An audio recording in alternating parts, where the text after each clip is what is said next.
For as far back as I can remember, the only thing that ever interested me was greatness. The biographies of those who transcended their mortality and whose contributions dented the fabric of space and time provided my own existence with meaning.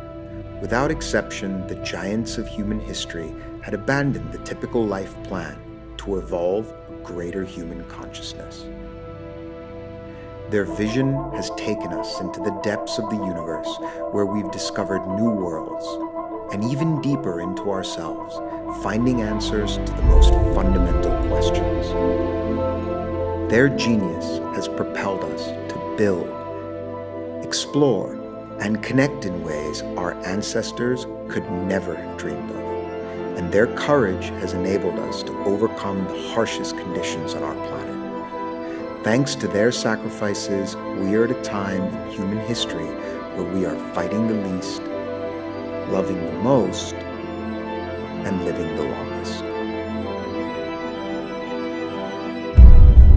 Despite these accomplishments, a primitive form of evil continues to plague mankind, one that predates written records and has tarnished every culture throughout history, one that defeated opposition from the icons of freedom and continues to affect society today. I was actually doing research on a film about a kid from Pakistan who sold to a carpet factory when I read a report on CNN that said 40 million people are enslaved around the world today. And my mind was blown. 40 million people, that's more people than the entire African slave trade. That's more people than any other time in our history. This vast nation of men, women, and children are sold for labor, domestic work, on farms, to construction sites, to sweatshops, and for sex. देखो मैं अभी लेके आई ना अभी तू कुछ कर नहीं पाएगी और अभी निकालने का भी जगह नहीं है कुछ नहीं. According to the International Labor Organization, they generate $150 billion a year in profits. Okay, so here's where it gets a little crazy. A third of those profits, almost $50 billion, comes from America and other first world countries. Now, we all know this is happening in India and Africa and China, but to think that it's happening right here in the richest economy in the world, in our backyard, I mean, it's shameful. Legal slavery ended in the United States with the establishment of the 13th Amendment in 1865.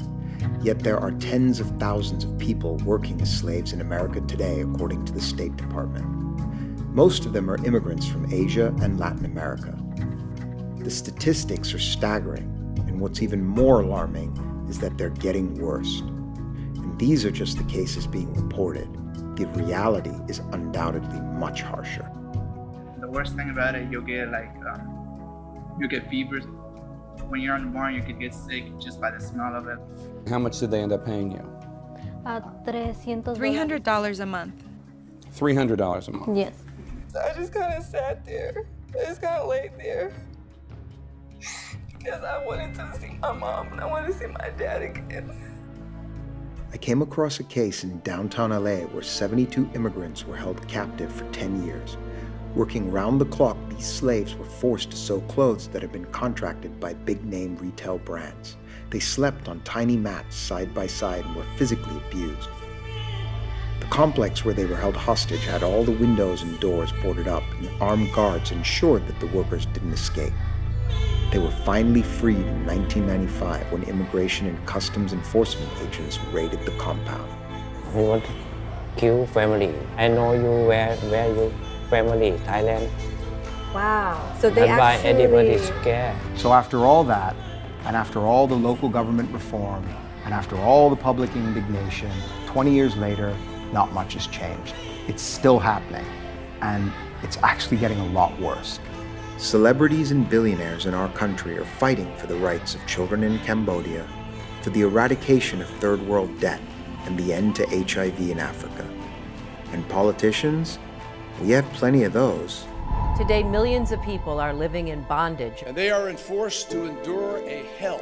It ought to concern every person. To prevent slavery and human trafficking. And that our most important job. I will do everything that I can to stop it. They all seem to be in agreement. but nothing ever happens. If you ask an expert, they'll tell you that to eradicate modern slavery, every single one of us has to become aware of our slavery footprint. That means figuring out who picks our tomatoes and who makes our clothes, and then making the appropriate changes. We also have to push for legislative reform. Now, this is obvious, so why is it not happening? I'll tell you why it's not happening. It's not happening because none of us even know that this is a problem. How are we supposed to get people to take action when they are completely oblivious to the scale that this is happening at? And throwing facts and figures at them is going to do nothing but scratch the surface of their intellectual curiosity. We're going to have to give them an experience. We're going to have to bring this issue right up to their face so they can't turn away. And that's honestly why I decided to write and direct a film about it. Bonded tells the story of a young farmer who dreams of playing soccer and making it big on the world stage. But his family struggled to pay their landlords, and his dreams are shattered as he's smuggled across the border into America. He quickly learns the better life he was promised was a lie. He's been sold to a sweatshop making party dresses for high street fashion brands.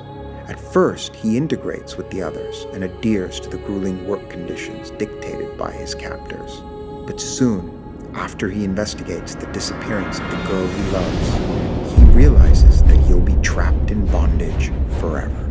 Time running out, he has no choice but to escape.